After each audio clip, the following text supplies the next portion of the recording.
বড় রাজহাঁস নিয়ে এসেছি। মানিকের ডাকে মায়া বাইরে এসে বলল, কই গো, কই, দেখি দেখি। এই দেখো।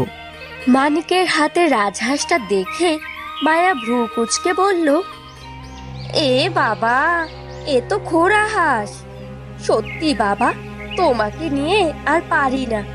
বুঝেছি, লোকে আবার তোমায় ঠকিয়েছে। না গো, খোড়া হলে কি হবে, হাঁসটা কিনে আমার লাভই হয়েছে।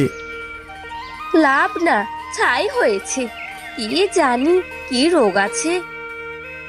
না গো, এত বড় হাঁসটা এক বুড়িমা আমায় মাত্র 50 টাকায় দিয়েছে।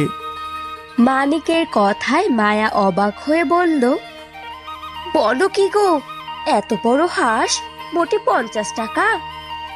তার বলছি কি, তবে হ্যাঁ গিন্নি, হাঁসটাকে অবহেলা করো না। যেই পরিবার থেকে নিয়েছি সে হাঁসটাকে খুব ভালোবাসতো। মানিক আর মায়া যখন কথা বলছিল তখন সাদিয়া সেখানে এসে খুশি হয়ে নাচতে নাচতে বলল, কি সুন্দর রাজহাঁস, কি সুন্দর রাজহাঁস, ওটা আমায় দাও বাবা। না রে মা, এক্ষুনি তুই এটা নিস না, কে জানে যদি ঠোকর টোকর বসিয়ে দেয়। মানিক এ কথা বলা মাত্রই রাজহাঁসটা খুঁড়িয়ে খুঁড়িয়ে সাদিয়ার কোলে গিয়ে বসলো। দেখো বাবা, ও কেমন আমার কোলে এসে বসলো। কি সুন্দর রাজহাঁস, তাই না মা? এবার থেকে আমি ওর যত্ন করব। বেশ মা, বেশ, তাই করিস। এবার ওকে নিয়ে ঘরে যা দেখি। মায়ার কথায় সাদিয়া হাঁসটা নিয়ে ঘরে চলে গেল। পরদিন সকাল হতেই মানিক মন খারাপ করে বারান্দায় বসে থাকলো। কি গো, সকাল সকাল অমন মুখ গোমড়া করে বসে আছো কেন?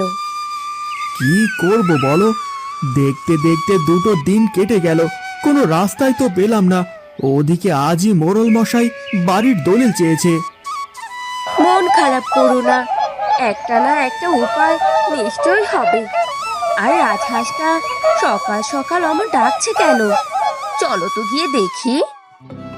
এ কথা বলেই মায়া আর মানিক পাশের ঘরে যেতেই দেখলো রাজহাঁসের সামনে বড় একটা সোনালী ডিম পড়ে আছে, আর তার ভেতর থেকে এক উজ্জ্বল সোনালী আভা বেরিয়ে আসছে। এ কে গো, এ আমি কি দেখছি? এমন সোনালী রঙের ডিম আমি তো কখনো দেখিনি। আরে তাই